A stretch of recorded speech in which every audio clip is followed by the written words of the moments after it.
Let me tell you what actually happened yesterday. And I mean what actually happened. Not the headline, not the press release, not the Truth Social post.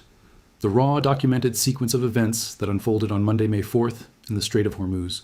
Because when you see the full picture of what happened, and then look at silver sitting at $73, you are going to understand something that almost nobody in the financial world is connecting right now. Trump launched Project Freedom on Sunday night. 15,000 troops, guided missile destroyers, 100-plus land and sea-based aircraft, multi-domain unmanned platforms, the biggest U.S. naval force commitment to the Strait of Hormuz since the war began. Trump called it a humanitarian gesture. He said it would guide neutral ships safely out of the waterway Iran has held hostage since February 28th. He promised that any interference would be met with force. Day one result. 2 ships.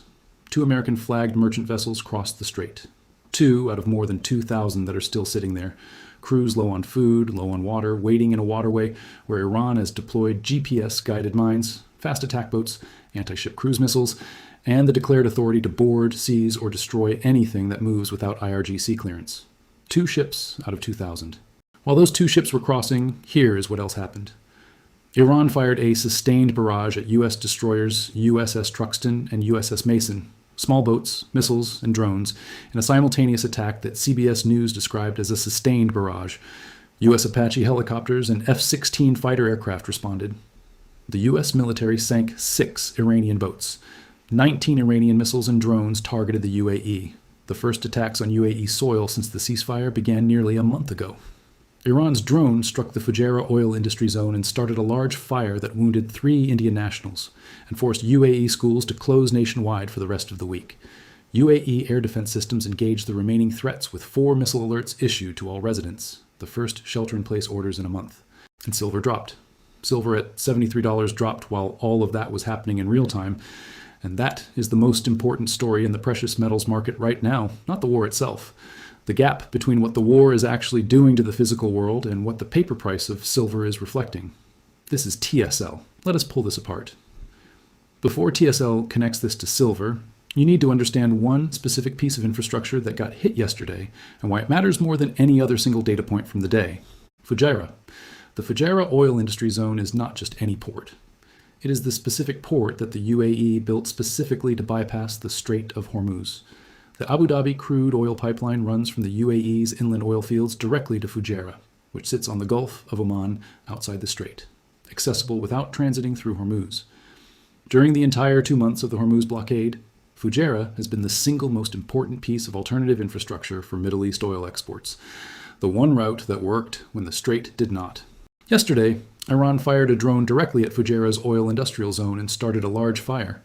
Iran's Revolutionary Guard simultaneously published a map showing its claimed area of maritime control, a map that specifically encompassed the ports of Fujairah and Khor-Fakkan. The message was unmistakable and deliberate. Iran is not just controlling the Strait of Hormuz. It is now targeting the bypass route that the world built to work around the strait. There is no alternative to the alternative. When Fujairah gets hit, the global energy infrastructure has nowhere left to redirect. That is not an abstract geopolitical development. That is a concrete physical escalation of the most important energy supply disruption in modern history. And silver's paper price went down. Here's the mechanism that TSL needs every viewer to understand deeply before we go any further. Because this is the piece that sounds counterintuitive until you see the underlying logic. And once you see it, you understand exactly why silver going down during a naval war is not a sign that silver is weak. It is a sign that silver is mispriced. When geopolitical risk escalates in the Middle East, oil goes up. When oil goes up, inflation expectations go up. When inflation expectations go up, the Federal Reserve is forced to hold rates higher and cannot cut. When rates stay elevated, the dollar strengthens. Because interest rate differentials attract capital into dollar-denominated instruments. And when the dollar strengthens, silver, priced in dollars yielding nothing, faces mechanical paper market headwind from both directions simultaneously. Higher opportunity cost from holding a non-yielding asset and a stronger dollar making each ounce more expensive in every other currency. That is why silver drops when the war escalates. Not because the physical market is weakening, not because silver is somehow less valuable when oil tankers are burning, but because the paper market is a real-time repricing machine for a specific set of macro variables: dollar, rates, inflation expectations. And those variables move in a direction that mechanically presses silver lower in the short term every time the geopolitical situation gets worse. But here's the critical insight that separates TSL's analysis from what you will read in mainstream financial media. The paper market is pricing the short-term monetary policy variables. The physical market is pricing the long-term supply reality. And right now, those two things are pointing in opposite directions with a gap between them that TSL has not seen at this scale in this entire cycle. Let TSL explain what Project Freedom actually tells us about the physical silver supply chain, because this is the connection that nobody is making. The global supply chain for physical silver runs through ships. Silver is mined primarily in Mexico, Peru, China, Russia, and Australia. It is refined in those countries and in Europe. It is then shipped to industrial consumers, solar panel manufacturers in China, electronics factories in Taiwan, EV assembly plants in Germany, AI data center builders in the United States. That shipping happens by sea, and the Strait of Hormuz, while not the only route, sits at the center of the global shipping network in a way that affects freight costs, vessel availability, and routing for routes well beyond the Middle East itself. More than 2,000 vessels are currently trapped in or near the Strait. 2,000 ships. Every day they sit there, they are not delivering cargo. Every day they sit there, the global shipping industry is operating with fewer available hulls. Freight rates are elevated, routing is disrupted, and the silver that needs to move from a refinery in Mexico to a factory in Shanghai has to navigate a world where 2,000 ships are parked in a military standoff. Project Freedom's day, one result, 2 ships out of 2,000, tells you one thing with absolute clarity. The operation is not scaling to the pre-war volume of 120 ships per day anytime soon. CNN's analysis was explicit. The U.S. does not appear to have enough assets in the region to mount a convoy-style escort system at scale. The Wall Street Journal quoted 2 senior U.S. officials who described Project Freedom as more of an international shipping coordination effort than an actual escort mission. Iran's response was to fire a sustained barrage at the first 2 U.S. destroyers that transited the Strait. That is not the posture of a country that is about to start cooperating. The physical silver supply chain is operating in an environment where the most important maritime corridor in the world is effectively closed. The bypass road at Fujairah was just targeted by drones and set on fire, and the U.S. military's attempt to open the Strait produced 2 successful transits out of 2,000 on day 1. That environment does not improve the physical availability of silver. It constrains it, and every day it continues. More pressure builds in the physical market underneath the paper price that the COMEX is currently setting at $73. Now here is what TSL finds genuinely remarkable about Monday's price action. And this is the analytical insight that should make every serious silver investor stop and think carefully. The same physical escalation that should, by any rational assessment of supply chain disruption, put upward pressure on physical silver prices, is instead putting downward pressure on paper silver prices through the dollar mechanism. This creates a specific and historically recognizable pattern. The paper price disconnects from the physical reality. The gap between what COMEX says silver is worth and what the physical market is actually clearing at gets wider. And then at some point, sometimes suddenly, sometimes over weeks, the paper price is forced to reconcile with the physical reality because the physical buyers who need actual silver for actual production schedules show up and pull metal from registered inventory regardless of what the futures market is saying. We saw exactly this pattern in October 2025. Lease rates hit 200%. Metal ore walked away from London. Silver ran to $121.64. We saw it in March of this year when the March delivery cycle absorbed 60% of COMEX registered inventory in a single month, the highest single-month delivery rate in exchange history, while the paper price was simultaneously crashing from $85 to $61. The paper sellers and the physical buyers were in the same market at the same time, moving in opposite directions. The paper market set the price. The physical market set the floor. Right now, the COMEX registered vault holds approximately 76 million ounces against open interest of approximately 576 million paper ounces, 13.4% coverage, below the 15% stress threshold for 6 consecutive months. And the Fujairah bypass route just got hit by an Iranian drone and set on fire. The physical floor is not getting softer. The paper price is getting lower. That gap is where the opportunity lives, and that gap is widening in real time. Let TSL now walk through the full documented sequence of Monday's events with military precision, because the details matter, and none of the mainstream financial coverage is connecting the details to the silver price. Sunday night, Trump posts to Truth Social announcing Project Freedom. Iran's parliament immediately calls it delusional. Iran's armed forces commander warns that any American forces approaching the Strait of Hormuz will be attacked.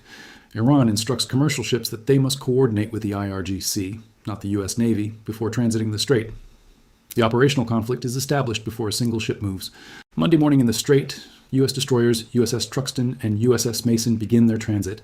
They come under what CBS News calls a sustained barrage from small boats, missiles, and drones simultaneously. U.S. Apache helicopters and F-16 fighter aircraft engage. The U.S. military sinks 6 Iranian fast attack boats. Neither destroyer is hit. 2 American-flagged merchant ships successfully transit. CENTCOM announces the transit as a success. Simultaneously, Iran fires 19 missiles and drones at the UAE. 15 missiles and 4 drones by UAE Defense Ministry count. UAE air defenses engaged 19 of the projectiles successfully. 1 drone gets through and strikes the Fujairah Petroleum Industry Zone, the specific port that handles oil exports routed around the Strait. A large fire breaks out. 3 Indian nationals are moderately injured. Fujairah civil defense teams are deployed. UAE schools close nationwide for the week. 4 separate missile alert notifications go out to all UAE residents, the first shelter-in-place orders since the ceasefire began on April 8th. Commercial aircraft inbound to Dubai and Abu Dhabi turn around mid-air. Iran's Revolutionary Guard publishes a map claiming maritime control over Fujairah and Khorfakkan, UAE ports that sit outside the Strait on the Gulf of Oman. The message is explicit. Iran is expanding its declared zone of control to encompass the bypass infrastructure. Iran's foreign minister calls Project Freedom Project Deadlock. A South Korean cargo ship is reportedly hit by Iranian fire, per Trump's own social media post, the first attack on a South Korean vessel in this conflict. Trump calls on South Korea to join the mission. South Korea has not yet responded. And by the time New York trading opened, silver was lower.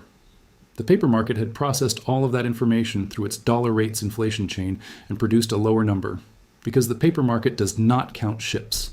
It does not measure COMEX coverage ratios. It does not track the Fujairah bypass route. It prices macro variables. And in the short term, escalation is bad for inflation expectations, which is bad for rate cut hopes, which is good for the dollar, which is mechanically bad for silver's paper price. Now, TSL needs to explain why this is the most dangerous mispricing of 2026. Not dangerous in a scary way. Dangerous in the sense that it creates a setup whose resolution is disproportionate to the size of the current paper price signal. Here is the asymmetry. On the downside, Project Freedom partially succeeds. More ships get through over the coming weeks. Shipping disruption eases at the margin. Oil comes off a few dollars from 114. Rate cut expectations creep back into the forward curve. Dollar softens. Silver paper price recovers toward 80. That is a 10% move from current levels. On the upside, Project Freedom fails or further escalates. Iran expands its declared maritime control zone to encompass Fujairah and Khorfakkan, which it just did on paper with that map. The IRGC attacks more UAE infrastructure. The Fujairah bypass route becomes unreliable, meaning the world's oil export infrastructure loses its primary alternative to the Strait. Oil goes from 114 to 130 or 140. Inflation expectations surge. The Fed is stuck. The dollar firms further in the short term. Paper silver faces more near-term pressure. But here is what the upside scenario also produces. A global economy facing sustained $130 to $140 oil, while the only major bypass route for Middle East energy exports is under active Iranian attack. A Federal Reserve frozen by inflation, it cannot fight without triggering a recession in an economy already running at 2.0% GDP. A Treasury rolling over $9.7 trillion in maturing debt at rates it cannot afford to have go higher. And a physical silver market that has already drained 762 million ounces from above-ground stockpiles over 6 consecutive deficit years, now facing a shipping environment where the global supply chain is operating with 2,000 fewer ships.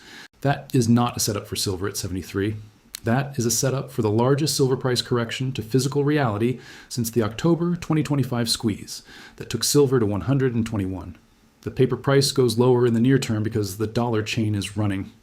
And then the physical reality asserts itself, as it always does, as it always has, with the kind of violent upside move that makes retail investors wonder why they were listening to the paper price at all. The investors who missed the run to 121 in January were the ones who watched silver at $45 in the middle of 2025, saw the paper price going sideways, and concluded nothing was happening. Plenty was happening. The physical market was quietly draining 762 million ounces from global stockpiles. The London free float was compressing towards squeeze territory. The COMEX coverage ratio was falling below 15%. And then October happened and none of those people had positions. Right now at $73, the same physical conditions are tighter than they were at the point that triggered October's squeeze. The COMEX coverage ratio is lower. The London free float is at 28% and compressing. The 6th consecutive annual deficit is running. The World Silver Survey confirmed it 2 weeks ago. And now the physical shipping environment has deteriorated further. Project Freedom got 2 ships through on day 1, and Iran responded by firing on UAE infrastructure, expanding its maritime control zone, and attacking the bypass route. The paper price says 73. The physical market says something different.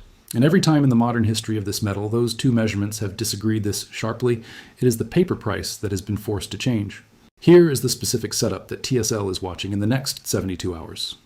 Iran's Revolutionary Guard published a map claiming Fujairah and Khor-Fakkan as part of its maritime control zone.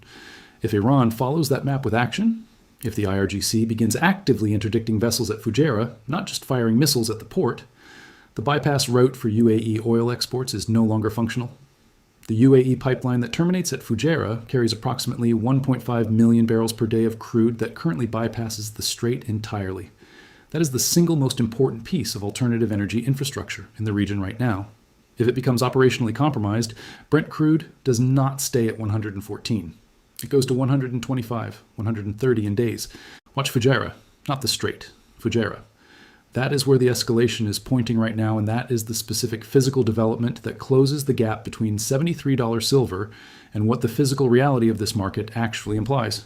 Here is the physical market data that sits underneath all of this war reporting and does not change regardless of what the paper price does in any given session. 6 consecutive annual deficits confirmed. 46.3 million ounces projected shortfall in 2026 alone. 762 million ounces drained from global above-ground stockpiles since 2021. COMEX registered inventory at 13.4% coverage, 6 months below the 15% danger threshold.